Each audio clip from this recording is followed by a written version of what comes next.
Bonjour à tous les amis, j'espère que vous allez bien. Donc je vous fais une petite vidéo sur le node, qui est probablement l'exercice, le meilleur exercice pour les cervicalgies chroniques, parce que vous savez que quand vous avez une douleur chronique, le plus dur, c'est les premières étapes qui me permettront de faire des exercices plus classiques. Donc si les exercices plus classiques qu'on trouve en salle de kinésithérapie, ils ne fonctionnent pas, pour ça qu'il y a de la douleur chronique, c'est parce qu'il n'y a pas assez de sensation du mouvement et que c'est difficile de faire un mouvement sans représentation mentale du geste. Et le souci, c'est que la douleur chronique, elle a mis une amnésie dans mon cerveau, elle a fait une inhibition motrice, elle a fait que certains membres ne sont plus perçus correctement par le cortex parce qu'ils sont perçus comme vulnérables et que j'ai une perte de contrôle moteur sur certains muscles que je n'arrive plus à activer correctement et qui se coordonnent plus correctement ensemble, d'accord. Et donc le cou, je sais que c'est très délicat parce que le cou, c'est très étroit. Et le cou est plus douloureux qu'un dos, parce que c'est plus étroit. Et en termes de gravité, on est plus haut. Et donc la tension, elle monte parce que la gravité vient d'en haut et qu'on est sur un système de tenségrité biologique. Je vous ai fait une vidéo, la dernière, que je vous ai faite sur les prérequis du renforcement fonctionnel. Je vous montrais un super bird dog pour limiter justement la charge, la surcharge en L4, L5. D'accord, qui va prendre justement tous les mouvements de rotation et de micro-rotation. C'est pour ça que elle compense beaucoup. C'est pour ça que L4, L5, ça compense beaucoup. C'est parce que c'est le segment, si tu veux, le plus sollicité dans tous les mouvements de rotation. Et le burdock, c'est le gold standard, je vous ai dit, pour stabiliser L4, L5. Et on se demande, et je vous ai dit, tant que j'ai pas ma stabilité au niveau L4, L5, je risque en tout cas d'avoir une charnière thoracolombaire instable avec un syndrome de la charnière thoracolombaire. Et si j'ai pas cette charnière thoracolombaire qui est stable, qui va faire ce transfert de force entre le haut et le bas du corps, je vais pas avoir un verrouillage pubien qui soit effectif au niveau adducteur oblique, d'accord. Quand on demande à quel point un coup instable influence la stabilité de L4, L5, le rachis fonctionne comme une seule colonne et l'instabilité à un étage crée des compensations mécaniques à distance.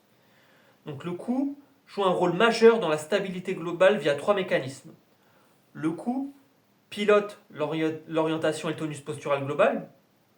Le système cervico-oculaire et cervico-vestibulaire influence l'alignement du tronc, la tension de base des muscles paravertébraux et la stratégie de stabilisation automatique. D'accord. Si le cou est instable, le corps augmente la tension ailleurs pour commencer, souvent dans la zone lombaire basse. L4, L5 étant un pivot majeur. Vous savez, j'avais fait une formation en posturologie et il me semble qu'il y avait eu des études avec les poissons pour voir à quel point, il me semble que c'est là qu'on a compris que les yeux influencent les muscles du cou. Il me semble, au départ, ça a été évalué sur des modèles animaux. Il me semble, j'en suis quasiment sûr, que c'était des modèles de poissons. C'était des poissons. D'accord. À quel point le regard dirige là où on va, en termes de moteur, de manière mobile, d'accord.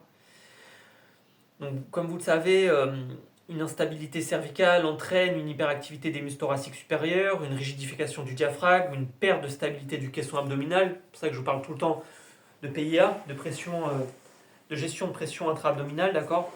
Et que quand vous respirez pas assez bas, vous respirez souvent trop haut, même si je dois respirer par le ventre, par le thorax et par les côtes. Donc je vous avais fait une vidéo sur la respiration latérale. Et en fait, L4, L5, c'est déjà très mobile. Et si le caisson abdominal, donc le noyau, vous voyez, c'est vraiment cette notion qui s'appelle le noyau, perd en efficacité, cet étage devient le fusible. D'accord. Donc tu vois, donc le corps verrouille en bas ce qu'il ne peut pas stabiliser en haut. Et moi j'irais plus loin, je dirais vice versa. Parce que vous avez du transfert de force au bas, sacro-iliaque, grand dorsal, transverse et charnière thoracolombaire. D'accord. Donc quand le cou ne stabilise pas bien, les multifides cervicaux s'activent mal, les multifides thoracolombaires compensent, ce qui est super bas, hein, d'accord. Et le fascia thoracolombaire est probablement le fascia le plus étudié, d'accord, pour les mal de dos. L4, L5 devient un point de verrouillage ou au contraire d'hypermobilité. Donc vous voyez, ça dépend vraiment de la stratégie de la personne face à la douleur qu'elle a mis en place et aussi son morphotype et aussi son environnement, les métiers qu'elle fait, le sport qu'elle fait, etc. Tu vois, tout l'environnement va induire une stratégie de compensation différente suivant la personne, l'environnement, mais aussi ce qui est biopsychosocial et aussi le caractère de la personne. Vous voyez, chacun n'a pas la même stratégie de compensation face à la douleur. Personne n'a pas le même comportement de défense face à la douleur. Et la douleur chronique est un problème comportemental de mon cerveau face au stress. Et quand je parle de stress, je parle de douleur, évidemment. Sachant que la douleur a deux composantes, je vous ai dit, une affective et une sensorielle. Même si nous sommes beaucoup plus sensoriels que psychologiques. Donc si vous avez un cou instable, ça peut créer une fatigue chronique des stabilisateurs lombaires. Quand on parle de stabilisateurs lombaires, vous savez bien, on parle de multifide. Et le multifide, il va marcher avec le transverse et le périnée. Et le multifide, c'est lui qui va stabiliser chaque vertèbre, qui fait que je vais garder des courbes physiologiques. Et que les vertèbres, le multifide, en gros, c'est un anti-hernie discale. Il va empêcher les vertèbres de se désaxer. Et pour ça, il faut que j'ai un ventre super fort. Et quand on parle de ventre, on parle de respiration et on parle d'engagement du corps, CORE, de transverse, etc. Et donc, une instabilité cervicale modifie souvent la position des côtes, la mobilité du diaphragme. Donc, je vous ai dit, le diaphragme, quand il est trop haut, c'est pas bon, je respire plus. Je fais une respiration apicale. Si le diaphragme ne descend pas, je vais stresser le psoas parce que la connexion anatomique, elle est directe. Et je vais rendre le transverse moins réactif peut-être, parce que le transverse est connecté par l'intermédiaire d'un fascia au diaphragme. D'accord ? Et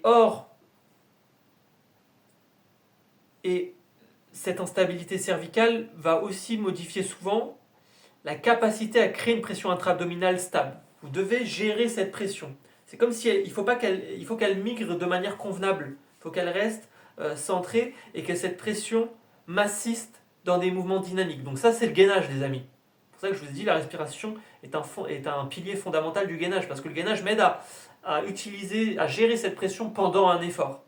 Moi, j'irai plus loin, on peut aussi travailler un kickback debout avec ce périnée et ce transverse, de la dissociation lombo-pelvifémorale debout avec ce périnée et ce transverse, etc. Or, la PIA, la pression intra-abdominale, est le premier stabilisateur de L4-L5. Donc, si le diaphragme est perturbé par une posture cervicale instable, L4-L5 perd une partie de sa protection. Donc, le cou influence les réflexes de stabilisation, parce que vous avez aussi un lien neuromusculaire. À quel point le cou est important, d'accord ? Les capteurs proprioceptifs du cou sont parmi les plus denses du corps. Ils influencent directement les réflexes de gainage. Et je vous ai dit, dans le gainage, vous avez 3 fondamentaux. Le contrôle postural, la respiration, l'engagement préalable du périnée et du transverse. Ça veut dire qu'il faut que je fasse un gainage en étant aligné, avec une position relativement neutre et surtout avec beaucoup de contrôle. Il ne faut jamais mettre la stabilité du tronc en péril pendant un gainage. Et si je fais un gainage sans engager avant de mettre en position mon périnée, mon transverse, mon gainage, je le prends, il ne sert à rien. Je le mets dans une poubelle. D'accord. Le cou influence la coordination des multifides, qui vraiment empêche ces mouvements parasites tout le long de la colonne vertébrale. Et la stratégie, et le cou va aussi influencer directement la stratégie d'anticipation motrice. Et qu'est-ce qu'une stratégie d'anticipation motrice, les amis ? C'est la survie face à la gravité, et c'est surtout un transverse qui se coordonne assez rapidement avec un périnée et un multifide. Parce que le transverse, je vous ai dit, c'est le gardien silencieux de votre tronc. Le transverse, il précontracte, je vous ai dit, à l'élévation du bras ou à l'élévation du pied. C'est le premier muscle qui se contracte avant n'importe quel mouvement. Et donc s'il a un retard, sachant que la vitesse du muscle change sa force, je vais le payer de la tête aux pieds. Il y a des gens, ça va être une cheville instable, il y a des gens, ça va être une épaule instable, il y a des gens, ça va être un cou instable. Si vous n'avez pas de stabilité au niveau du ventre profond, vous allez avoir un effondrement et avoir un souci d'alignement. Mais le cou va avoir un impact sur ce qu'on appelle justement l'ajustement postural anticipateur, APA. Et l'APA, je vous ai dit, c'est le transverse, le périnée et le multifide qui se coordonnent correctement et qui s'engagent de manière préalable correctement assez rapidement. Parce que ça anticipe. Et la douleur chronique, je vous ai dit, c'est un problème déjà d'anticipation du cerveau. Le cerveau, il a mal avant d'avoir mal sur une douleur chronique. Et donc, le fait d'avoir un transverse qui va protéger votre colonne lombaire et stabiliser votre tronc, votre noyau. Ça va vous aider à reprendre du contrôle en périphérie parce que le transverse, c'est le centre. Et si vous n'avez pas un centre stable, vous risquez de surcharger la périphérie. Donc quand vous n'avez pas de stabilisateur profond, vous surchargez souvent justement le cou. Mais le cou va influencer ce qui est profond. Vous voyez, c'est que vous avez toujours des facteurs qui s'auto-entretiennent. Tu vois, de mon expérience en réadaptation, les amis, vous avez un truc qui fait merder un truc, qui fait merder un truc, mais le truc qui fait merder un truc entretient le truc qui fait merder l'autre truc plus loin. C'est toujours comme ça. Il y a toujours plusieurs facteurs. C'est pour ça qu'il faut toujours amener la réponse la plus globale possible. Donc une instabilité cervicale, c'est un signal proprioceptif moins fiable et une stabilité lombaire moins efficace. Je pense aussi aux gens par exemple qui serrent la mâchoire et qui ont des douleurs jusqu'au lombaire à cause de ça. Vous savez, la douleur c'est un peu comme je serre les poings, je serre la mâchoire parce que je résiste.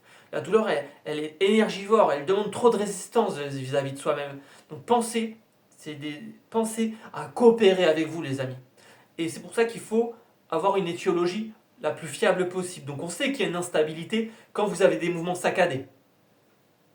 Tu vois, dès que je n'arrive pas à segmenter correctement mon mouvement, c'est-à-dire que je n'arrive pas à le segmenter de manière contrôle moteur fin, sachant que le contrôle moteur fin c'est la dopamine, mais c'est aussi, si tu veux, les stabilisateurs locaux, si je dis pas de conneries, ouais. Et donc, il y a un souci, ce que je veux vous dire, c'est que si ça tremble, c'est qu'il y a faiblesse et qu'il n'y a pas de stabilisation. Et qu'il faut que je sois stable avant d'avoir la liberté du mouvement et de faire un mouvement précis. Et donc il faut des fondations solides. Et les fondations, c'est le gainage. Je vous ai fait une vidéo complète sur le gainage du cou, que vous trouvez là, sur YouTube.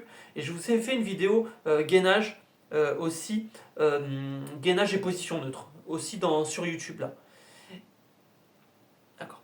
Donc retenez bien ce que je vous dis, c'est super intéressant. Donc même si le lien entre le cou et le rachis lombaire n'est pas direct, ce lien, il est très réel. D'accord? Et donc, vous savez, moi j'ai beaucoup de gens, je vous ai dit, qui viennent me voir en consultation pour des lombalgies chroniques, des cervicalgies chroniques, et je connais beaucoup d'exercices pour le cou, etc. Et pour tout, de toute façon, vous voyez, il y a 74 vidéos sur YouTube, hein, peut-être. Mais je sais que pour le bas du dos, on va commencer par faire de la reprise de conscience de l'ordose lombaire, c'est-à-dire reprendre cette sensation du mouvement pour que mon cerveau arrive à segmenter avant de pouvoir charger. Vous voyez, il faut déjà que mon cerveau se rappelle où est quoi dans l'espace avant que je puisse faire un mouvement, parce que le mouvement n'est pas juste, puisqu'il a été modifié par une stratégie d'évitement de la douleur. Et à force, la douleur a fait que mon cerveau a recruté des chaînes musculaires inappropriées pour faire ce mouvement. Et avec le temps, ce nouveau schéma moteur qui n'est pas le bon devient le nouveau schéma moteur de référence induit par la stratégie d'évitement de la douleur. D'accord? Donc, je vous ai dit, vous avez la reprise de conscience de l'ordose lombaire comme premier exercice dans les prérequis que je vous ai mis dans 2-3 vidéos là. Vous avez le wall slide WY qui est aussi un super exercice de dissociation scapulo-thoracique. Vous voyez, c'est des prérequis qu'il faut, les amis, avant de faire des exercices classiques. Vous avez aussi, pour le côté amplitude et le côté mouvement, de la reprise d'extension thoracique. J'ai dû vous faire deux vidéos dessus, 2-3. Vous avez le kickback debout, qui est un super exercice de dissociation lobo-pelvifémorale. Vous avez aussi le pas pelvien, qui est un super exercice de dissociation lobo-pelvifémorale. Vous avez aussi l'écart de hanche, qui est un exercice de dissociation lombo-pelvifémorale. Je vous avais fait une vidéo de toute façon, la dissociation. D'accord ? Mais pour le coup, j'ai un exercice à vous montrer, et c'est pour ça que je vous ai dit c'est probablement le meilleur pour les cervicalgies chroniques, parce que c'est lui qui permettra de reprendre cette conscience du coup, tu vois ce que je veux dire. C'est le petit mouvement qui a l'air de rien, mais qui permettra de reprendre des gainages du cou et des contractés relâchés du cou, comme je vous avais montré, d'exercices du cou, comme je vous avais remonté, tu sais, avec la brasse et tout, et surtout muscler le thorax et gainer le cou, hein, les muscles fléchisseurs du cou, qui sont souvent trop faibles, hein, quand il y a un syndrome croisé supérieur, avec des trapèzes hyperactifs au niveau supérieur, et des moyens inférieurs qui ne travaillent pas assez, des rhomboïdes trop faibles, des pectoraux hypertoniques, et je suis comme ça avec des épaules trop hautes. Ça, c'est typique, tu vois, des syndromes croisés. Et la sacroiliaque est le pivot central de ces syndromes croisés. Et souvent, le déséquilibre que vous avez en bas, c'est celui-là qui est en haut. Celui-là qui est en haut, c'est celui-là qui est en bas. J'ai remarqué, le syndrome croisé, influence le bas, influence le haut. On est sur des chaînes croisées, d'accord? Il ne faut pas l'oublier ça. Donc le meilleur exercice, je vous conseille les amis, je vais vous le montrer, il est tout simple, pour le coup. J'espère que ça va vous permettre de faire le reste. C'est le node, d'accord? Donc en anglais, c'est neck node, vous voyez ce que je veux dire? Donc le node, c'est le meilleur parce que c'est le seul qui isole vraiment les fléchisseurs du cou. Donc les muscles qu'on cherche en cervicalgie chronique, souvent, en premier, vous voyez ce que je veux dire? C'est les muscles qui sont situés derrière la gorge. Ils ne s'activent que si le mouvement est minuscule, lent, contrôlé, sans compensation. Le node, il coche toutes les cases. Et je vous ai dit, faut être mobile avant d'être fort. Faut le contrôle, faut améliorer le contrôle, donc le mouvement fin, segmenté, conscience du mouvement, sensation du mouvement. Pour récupérer la stabilité, pour que je n'ai plus ces mouvements parasites qui font que je compense ailleurs, puisque ailleurs ça se casse la gueule, donc je verrouille ailleurs parce qu'ailleurs c'est hyper mobile. Et après, je peux avoir ma liberté du mouvement, choisir le mouvement que je veux faire sans stratégie d'évitement, puisque je suis stable. Mais il faut que je reprenne ce prérequis. Donc le node, il calme les trapèzes et les muscles superficiels, parce qu'ils travaillent trop, parce que les profonds ne travaillent pas. Donc quand tu fais un mouvement trop grand, ce sont du coup les stabilisateurs globaux, d'accord, les gros muscles du cou, les trapèzes, les muscles de la nuque qui prennent le relais. Donc le node, lui, désactive ses muscles et laisse la place au profond. Il va rééduquer la posture de la tête. Quand il y a une tête en avant, vous savez, si le bassin est en avant, la tête est en avant, d'accord? Parce que la tête va chercher à se déporter au-dessus du bassin pour s'aligner, d'accord? Donc ça, c'est un syndrome croisé supérieur, d'accord? Quand vous avez une tête qui part en avant, c'est typique d'un syndrome croisé supérieur. Avec les indicateurs cliniques que tu vas avoir, c'est une bosse de bison, des épaules, des omoplates qui sont décollées, décollement des scapulas. Elles font ce qu'on appelle du winging, comme des ailes de poulet, d'accord? Elles sont décollées comme ça, avec un enroulement thoracique. Et donc cette tête en avant, douleur cervicale, tension au niveau de la tête, occipitale, fatigue nerveuse, crispation des trapèzes. Donc le node remet la tête dans l'axe sans forcer, juste en rééduquant le schéma moteur. Donc il prépare tous les autres exercices du coup. C'est la base pour les shin tuck, tu sais, c'est tout ce qui est les over, les exercices debout, c'est tout, tu sais, je rentre ma tête comme ça, tu sais, je me mets contre un mur par exemple, je rentre ma tête, comme si je me prenais un camion de face, je vous les avais fait contre un mur debout. Tout ce qui est, je lève mon cou, tu sais, je gaine mon cou comme ça, je suis allongé, je vous l'avais montré dans le gainage du cou, je rentre ma tête et je lève mon cou de quelques centimètres. Donc sans le node, tout le reste se fait avec compensation. D'accord? Donc le node vous permettra de faire des exercices debout, du coup, et amener de la stabilité en mouvement. Il faut le contrôle. Tant que j'ai pas le contrôle, j'ai pas la stabilité. Tant que je n'ai pas la stabilité, je n'ai pas la liberté du mouvement. Donc il est parfait pour les personnes sensibles ou douloureuses parce qu'il est doux, précis, non agressif, contrôlable et progressif. C'est l'exercice le plus sûr pour un cou fragile. Comment le faire parfaitement? Allongé sur le dos, regarde vers le plafond, rentre le menton de 1 cm pas plus, comme si on faisait un mini double menton. Respire, tiens 5 secondes, 10 secondes, relâche. Mon vrai, je dirais 3 à 5 secondes, d'accord? Si tu sens les trapèzes, on va trop loin. Si tu trembles un peu, c'est normal, c'est un muscle profond. Donc le node est le meilleur, c'est la fondation, la pierre angulaire, le mouvement qui réduit ton cou de l'intérieur. Donc le but, on l'a dit, c'est de diminuer la tension dans les trapèzes, améliorer la posture de la tête, stabiliser la jonction crânio-cervicale, donc tout ce qui est atlas-axis, d'accord? Les premières. Activer les muscles profonds du cou. Comment faire? Donc allonger sur le dos, genoux pliés, nuque neutre, c'est-à-dire que je ne suis pas trop cambré ni passé, enfin que mon cou il est ni enroulé ni trop cambré, tu vois. Légère sensation d'allongement de la tête. Donc imaginez, le mouvement c'est imaginer que je fais un oui minuscule comme si je disais oui à quelqu'un sans que personne ne le voie. Le menton glisse légèrement vers la gorge sans écraser la nuque, la tête ne se soulève pas. Maintenez 3-5 secondes, on respire, on relâche et on fait ça quelques fois. On commence petit, 5 fois, 10 fois, d'accord, et ça suffit. Sensation correcte, activation devant la gorge, très subtile, aucune tension dans les trapèzes, pas de crispation de la mâchoire, pas d'écrasement de la nuque. Donc vous commencez petit, des petites séries, puis vous augmentez le temps, 10-15 secondes quand vous progressez, puis quand vous commencez à devenir fort, vous levez légèrement la tête de 1 cm ou 2. C'est-à-dire que je rentre et puis je lève doucement. D'accord? Et puis après, vous pouvez le faire en quadrupédie à 4 pattes. Et je rentre ma tête. Et puis après, debout, contre un mur. En étirement axial, vous savez, je vous l'avais montré. D'accord.